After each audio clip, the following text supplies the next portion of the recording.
Let's make some Haupia Pie.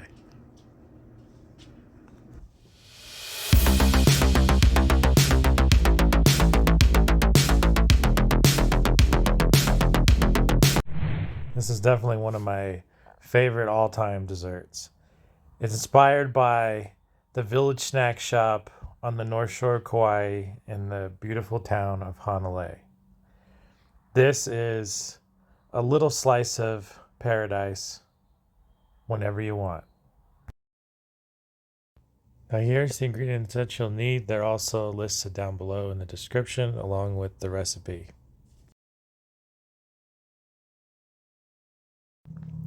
Now to start off, you're going to take 11 of your Walkers shortbread cookies, put them into your food processor. Then add a 1/4 cup macadamia nuts, followed by 4 tablespoons of melted butter. Blend this all up until combined. Once it's all mixed up, it's now time to put in the pan to assemble the crust.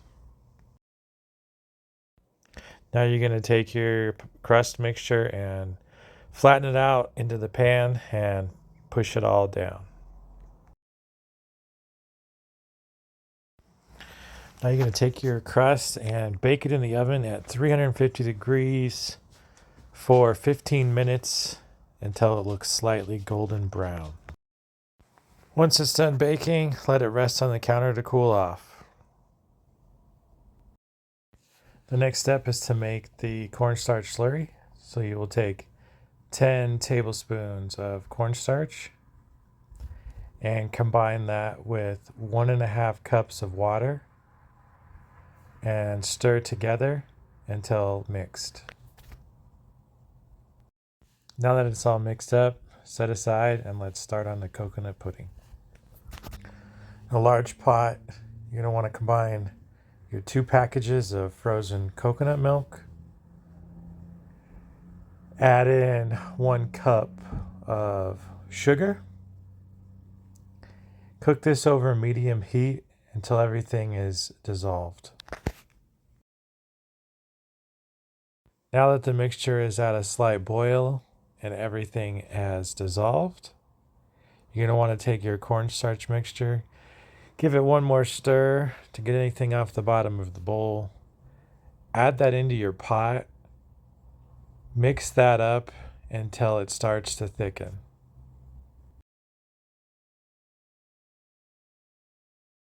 Once this reaches a boil, it will start to thicken up and coat the back of the spoon and have a shiny appearance. That's when you know that it's ready.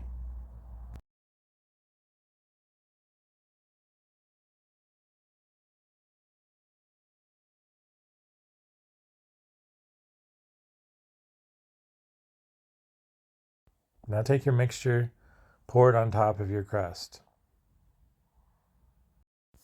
Now that the crust is covered with the pudding mixture, let this sit 10 minutes to cool off. Then throw it in your fridge until firm. You can also speed it up a little by putting it into the freezer. Well, the crust and the coconut pudding's in the fridge or the freezer setting up. It's time to make the vanilla pudding. Follow the instructions on the vanilla pudding packets. I'm using cook and serve. I'm only using 3.5 cups of milk for 2 packages of pudding. This makes a little bit thicker style pudding, which holds up better on top of the pie when it's finished. Once the pudding has come to a boil, pull it off the heat, let it rest 10 minutes. Then you're going to pour it on top of your coconut pudding mixture.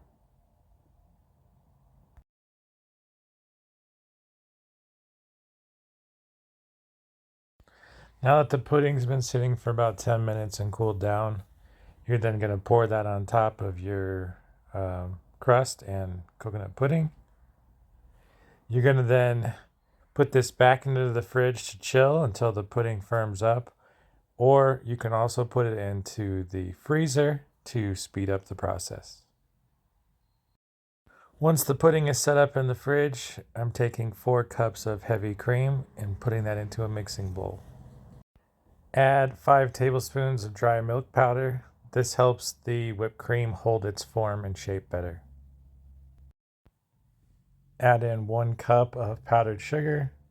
You can do more or less depending on how sweet you would like your whipped cream.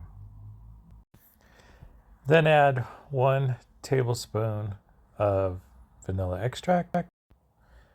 Turn your mixer on to a medium-high speed and blend it until it thickens. After a few minutes, it'll have thickened up and it's ready to top the pie. Spread your whipped cream on top of your pie. Then sprinkle shredded coconut on top and place in the fridge to chill until cold. Now enjoy a little slice of paradise.